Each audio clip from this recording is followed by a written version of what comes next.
Welcome to Salad with a Side of Fries. I'm your host, Jen Trepic, talking wellness and weight loss for real life. We're here to clear up the myths, misinformation, bad science, and marketing to teach you how to eat and how to cheat. Are you ready? I'm having salad with a side of fries. This week, we're talking about CRP. So CRP stands for C-reactive protein, and this is a blood test that you may want to ask for the next time you're getting blood work. Now, it is interesting because Western medicine is certainly making progress, and now I see people getting this test more often. Years ago, I want to say it was maybe like 2008 or around then, I remember I recommended to my dad that he ask his cardiologist for this blood test. And the doctor was like, you don't need it. Insurance isn't going to cover it. It's expensive. We're not going to do it. And so he didn't get it. Luckily, like I said, I see it happening more often now. And so I thought a nutrition nugget is a perfect place for us to talk about this blood test, what it means, how to interpret the number, and what we can do to improve this marker. So let's start with what is it? CRP, like I said, it stands for C-reactive protein. So this is a protein that's actually made by the liver. The liver makes more of this protein in response to inflammation. So higher levels of CRP are an indication of systemic inflammation. We talked about this before in our nutrition nugget on antioxidants. So you can go back to that one for more. But essentially, what we want to recognize is that inflammation is natural. It is part of the body's immune system, right? So think about when you have a little bit of swelling or redness around a cut. Do I have one right now? No, right? A little redness or swelling around a cut. That swelling is the body protecting against foreign invaders. Maybe it's bacteria or viruses, pathogens, right? It's protective and repairing the tissue.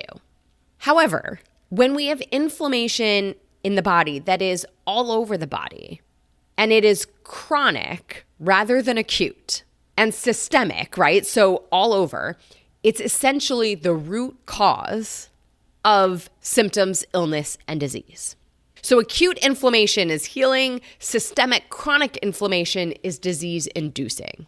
Okay, so back to C-reactive protein. So there's C-reactive protein, right, is that protein that the liver makes in response to this inflammation. Now, there's a standard CRP test, and then there's high sensitivity CRP or HS CRP blood test. The high sensitivity test can find smaller increases, and either way, measuring this level of the protein is an indicator of the inflammation.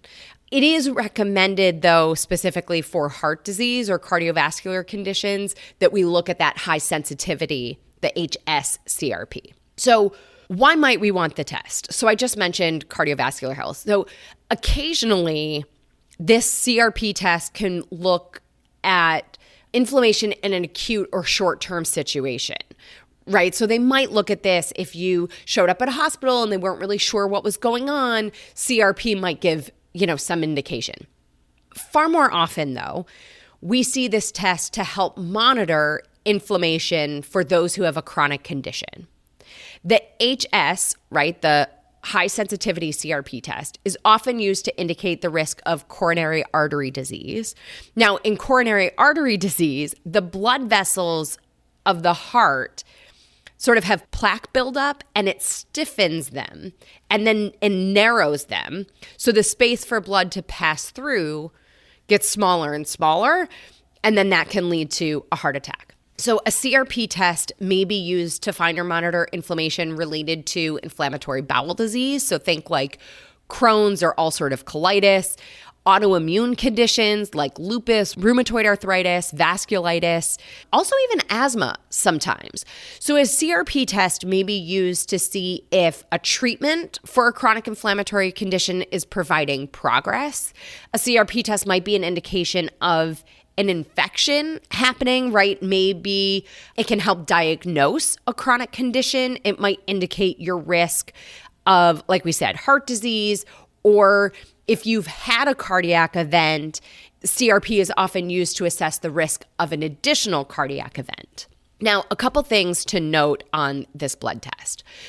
It's typically pretty simple, standard blood test, but be sure that you communicate with your provider.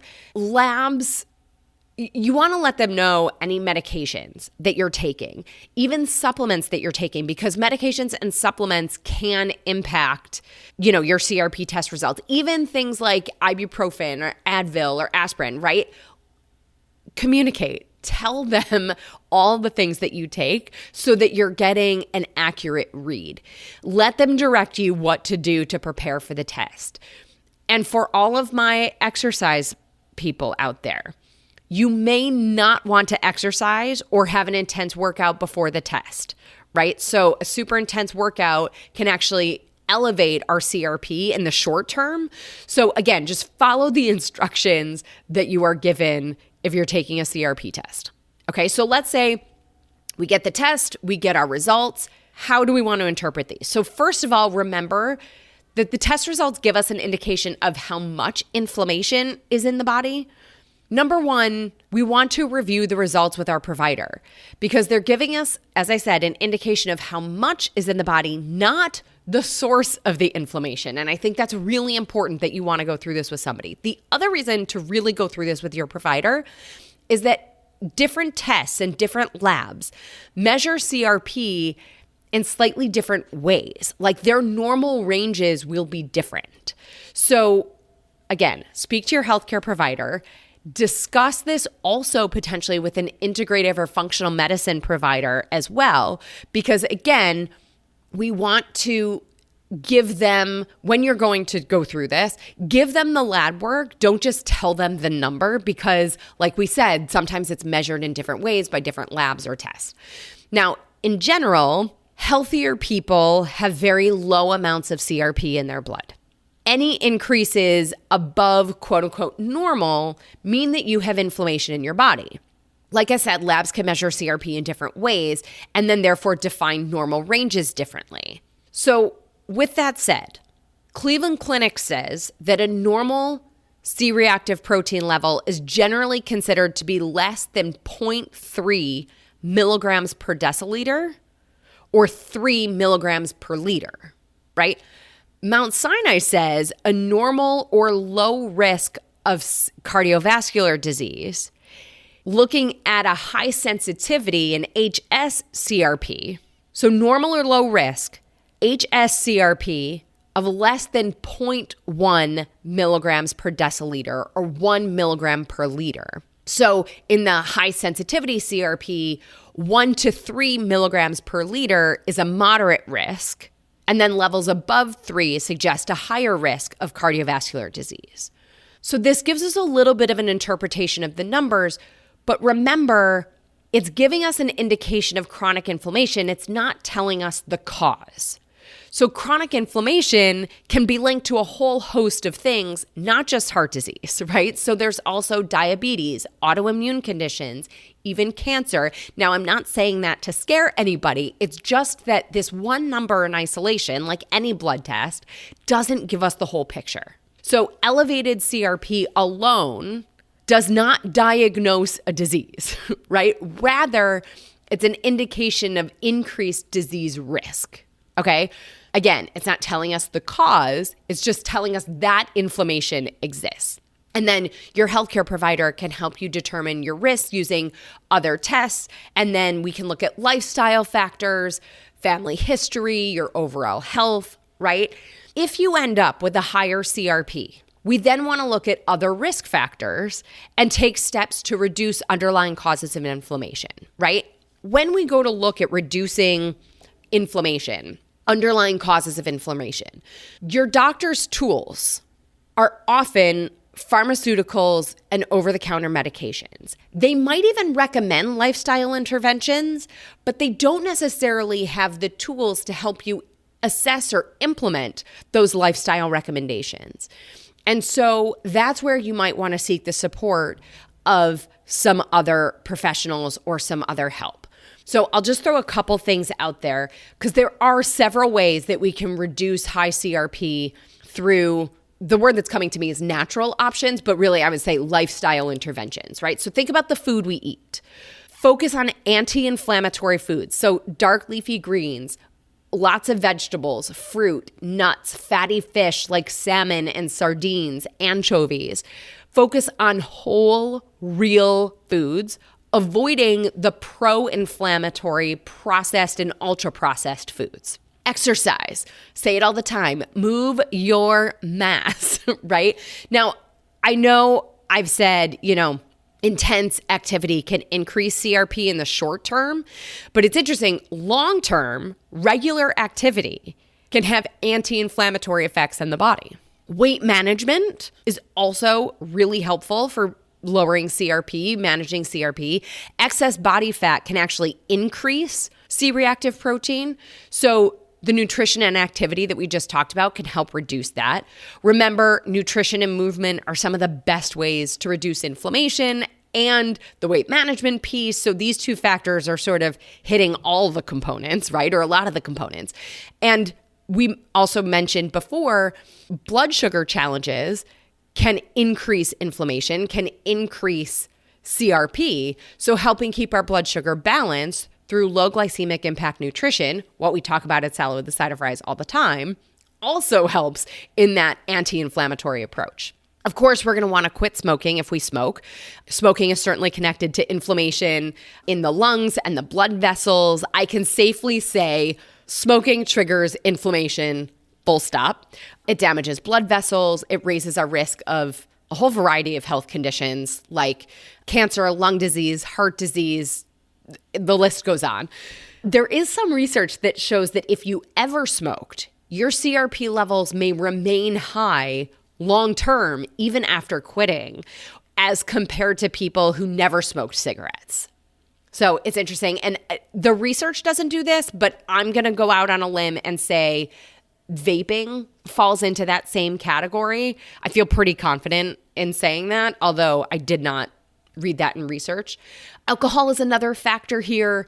If we're looking for lifestyle factors to reduce CRP, to reduce chronic C-reactive protein and chronic inflammation, limit the alcohol. Essentially, drinking alcohol promotes inflammation. The next one might, no surprise to anyone here, stress management, right? Stress can increase inflammation. So we have many episodes on stress.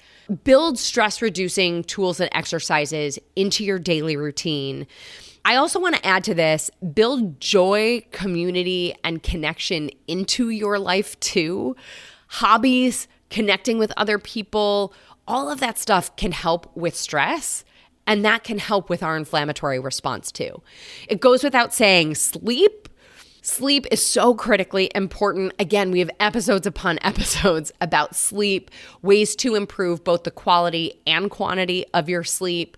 I call sleep the ultimate biohack, but essentially sleep helps your body recover and reduce inflammation. Herbs and supplements can play a powerful role here. So curcumin is actually the active ingredient in turmeric. Ginger can be great. Antioxidants are super powerful. Fish oils can be great too, specifically omega-3s. Supplements are exactly that. They are supposed to supplement our nutrition. So we still want to choose the anti-inflammatory foods. And then we can add some strategic supplementation. Remember too, just like with sleep, with supplementation, quality and quantity are really important if our supplementation is going to be effective, right? So bottom line, lowering inflammation and therefore lowering CRP means all the same things that we talk about all the time, right? It's about taking a proactive approach to our health. So I will say this nutrition nugget was a little different than our typical. I'm curious to hear what you think, right? Is it helpful to explore this blood test? Maybe, we'll take a look at some other blood tests and help everybody better understand the information that they're getting. But there you have it, friends. That's CRP or C-reactive protein. And now you have a little more that you can discuss with your healthcare professional at your next visit.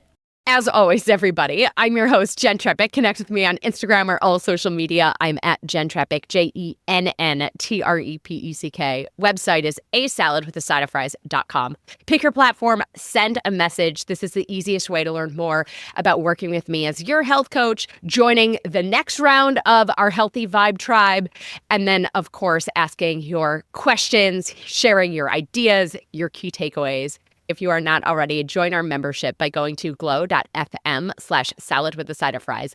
This shows your support for this podcast, this community. Most importantly, it supports your health. You'll get this week's recipe for the Asian broccoli salad with peanut dressing and the article from our friends at Levels Health. What is a healthy body fat percentage and why does it matter for metabolic health? Well, friends, that's it for today's episode of Salad with a Side of Fries. Congratulations for making yourself and your health a priority. Thanks so much for joining us. Be sure to click subscribe or follow on your favorite podcast platform. Share us with a friend, and we'll be back next week. Always remember, you deserve it, and you are worth it. Happy healthy.